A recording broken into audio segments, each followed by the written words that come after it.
Le commentaire demande si en Suisse on peut facilement être reconnu handicapé quand on a un syndrome d'alerte dans l'os par l'OFISAI. Alors facilement non, hein, mais est-ce qu'on peut être reconnu facilement de quoi que ce soit? Ça c'est une autre question.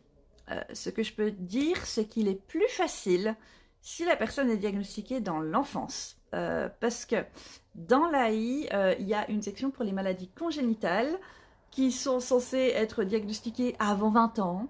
Et dans cette catégorie, il y a toute une liste en fait de maladies où il y a le syndrome d'Air dans l'os. Pour être ultra précis dans la liste, c'est dans la liste de fedlexadmin.ch, fedlex.admin.ch. Dans la catégorie numéro 19, malformation avec atteinte de plusieurs systèmes d'organes, c'est le numéro 485, dystrophie congénitale du tissu conjonctif, par exemple syndrome de Marfan, syndrome d'Air dans l'os, cutis laxa congénitale et pseudo-xanthomélastique. Voilà, mais c'était diagnostiqué après 20 ans, visiblement, en tout cas de ce que j'ai compris. Peut-être que je me trompe, mais l'AI, ils s'en foutent un petit peu. Voilà. En théorie, pour être reconnu par l'AI, pour avoir une rente, des aides, des allocations d'impotent, ce genre de choses, l'AI est censée se baser sur les symptômes. Un peu comme en France avec la MDPH, tout ça, il n'y a pas vraiment une liste de toutes les maladies qui sont reconnues par l'AI, c'est plutôt du symptomatique et du degré d'invalidité en fonction des besoins. Bon, la réalité, c'est qu'ils aiment mieux se faire des économies que d'aider les gens, la majorité du temps. Donc, facilement, encore une fois, c'est un très grand mot. C'est possible, en théorie, mais c'est compliqué. Personnellement, j'ai une rente AI, mais j'ai eu ma rente AI avant mon diagnostic du syndrome d'Air dans l'os, et je pense que le fait d'avoir été connue par l'AI dans l'enfance, où j'ai eu des aides de l'AI dans l'enfance, ça a beaucoup aidé. Pareil pour ma sœur, elle a eu l'AI dans l'enfance, elle a eu l'AI en tant que rente avant son diagnostic de syndrome d'Air dans l'os. Je suis sûre que ça a beaucoup aidé et que c'est pour ça que des jeunes comme nous peuvent avoir une rente AI avec un syndrome d'Air dans l'os. Mais de ce que je vois dans le groupe du 7 sur Facebook, tout ça, c'est pas quelque chose de fréquent. Ma maman avait fait les démarches pour avoir une rente AI, en sachant que ma maman en ce moment est bien plus invalide que moi, qu'elle a des comorbidités très importantes que je n'ai pas, enfin des comorbidités et d'autres conditions, notamment une BPCO de stade 3, une dépression, patati patata. Et j'ai été assez choquée de voir qu'alors qu'elle avait au moins 2 voire 3 médecins avant qu'elle passe par l'AI qui lui ont confirmé qu'elle avait un diagnostic de syndrome d'LR dans l'os hypermobile, hein, et bien hypermobile, pas autre chose, et ben dans le dossier AI, le CED hypermobile n'est jamais mentionné. Ils ont mis un syndrome d'hypermobilité généralisée. C'était même pas un trouble du spectre de l'hypermobilité. C'est, je crois, un ancien terme utilisé pour ces catégories de maladies qui a été utilisé. Et ça a été utilisé par plein de médecins différents, par tous les médecins en fait qu'elle a vus à l'AI. Jamais aucun n'a mentionné le syndrome d'alerte dans l'os hypermobile. Ce qui, pour moi, me laisse penser que vraiment, il joue sur les mots pour diminuer sa pathologie. D'autant que, bon, ils l'ont gaslighté, mais... Voilà, on a quand même des passages qui insinuent que madame ne peut pas tellement être en dépression à ce point-là comme elle le dit. Elle exagère ses symptômes parce qu'elle est capable de temps en temps sortir voir des amis et qu'elle écoute du Johnny Hallyday. Oui, ça a été... Le truc de Johnny Hallyday est mentionné et le truc des amis aussi, mais... Voilà.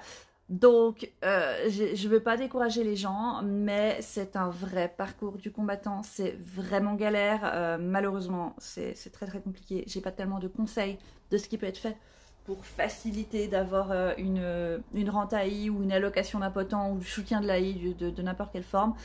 De ce que je crois, de ce que je connais, de ce que je comprends, j'ai l'impression qu'en termes de réinsertion professionnelle, l'AI est peut-être plus open. Donc moi ce que je me dirais c'est que si l'atteinte avec le CED n'est pas encore suffisamment catastrophique pour avoir besoin d'une rente à 100%, s'il y a possibilité d'envisager une reconversion professionnelle, peut-être des ateliers protégés de l'AI, ce genre de choses, ça pourrait être une bonne chose. Et je me dis qu'à terme, si après on voit dans des cadres protégés de l'AI, sous supervision de l'AI, que ça ne marche pas, peut-être que ce sera plus facile ensuite d'avoir une rente. C'est mon processus de pensée par rapport à ce que je connais. Peut-être que je me trompe complètement, mais je me dis que ça pourrait être logique si c'est quelque chose qui est possible, accessible, évidemment. Ouais, triste.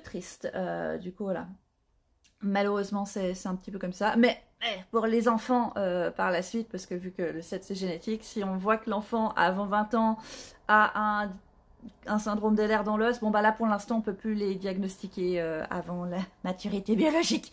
Mais ça laisse un petit gap de quelques années, peut-être, je sais pas, 3, 4, 5 ans, pour pouvoir diagnostiquer ensuite l'enfant avec un syndrome de l'air dans l'os hypermobile, si ça correspond aux critères du diagnostic, patati patata.